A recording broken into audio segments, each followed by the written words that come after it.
प्रशांत किशोर का दावा, जनता ने बीजेपी के बेकार लोगों को बनाया सांसद। प्रधानमंत्री के नाम पर मिल गया था बीजेपी को वोट, इस बार जनता तैयार। पीके की पीएम मोदी को चुनौती, बिहार के विकास का एक काम गिनाएं।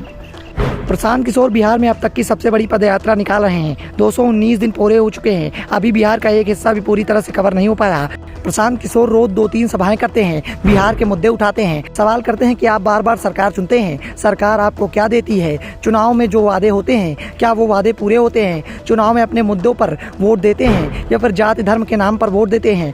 पीके ग्रामीणों की समस्याओं को समझ रहे हैं, उन्हें एकत्रित कर ब्लूप्रिंट तैयार कर रहे हैं। पीके के साथ धीरे धीरे कर लोग जुड़ रहे हैं। पीके महागठबंधन और एनडीए दोनों को अपने निशाने पर लिए हुए हैं। कभी वो नीतीश कुमार और लालू यादव पर निशाना साधते हैं तो कभी उनके निशाने पर पीएम मोदी आ जाते हैं। अपनी जन स्वराज पदयात्रा के दौरान वैशाली में प्रशांत किशोर ने एक आम सभा को संबोधित किया, जिसमें पीके ने कहा कि 2014 में मोदी जी का प्रचार मैं ही कर रहा था। बिहार में घर घर से हम लोगों ने मोदी जी को वोट दिया था।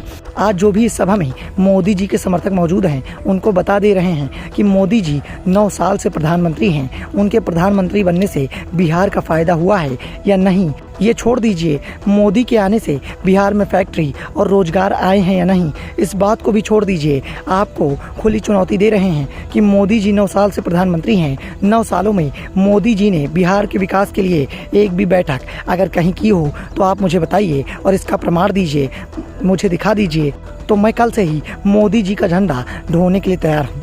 पीके ने सीधे प्रधानमंत्री पर निशाना साधते हुए कहा कि मोदी जी ने बिहार के विकास के लिए एक बैठक तक नहीं की। आप में और हम में 40 में से 39 सांसद एनडीए के जिता दिए। मोदी जी के नाम पर बिहार की जनता ने बेकार से बेकार लोगों को सांसद बना दिया और बिहार के लोग कहते हैं कि ऊपर देखकर हमने सबको जिता दिया। अगर आप ऊपर देखकर वोट देंगे तो जमीन पर कुछ नहीं बचेगा। पीके ने कहा कि अगर आपका प्रतिनिधि अगर काम का नहीं है तो फिर काम कैसे होंगे? आपको सबसे पहले अपना घर देखना होगा, अपना घर सही होगा तभी सब कुछ सही हो पाएगा। पीके ने कहा कि लोकतंत्र में हर किसी को अपनी वोट की ताकत को समझना पड़ेगा। आज मैं राह पर चलते हुए देखता हूँ कि सड़क पर सफेद कुर्ता पैजामा पहने नेता को कोई आम आदमी देखता है तो उससे काम करवाने के लिए गड़गड़ाना शुरू कर देता है।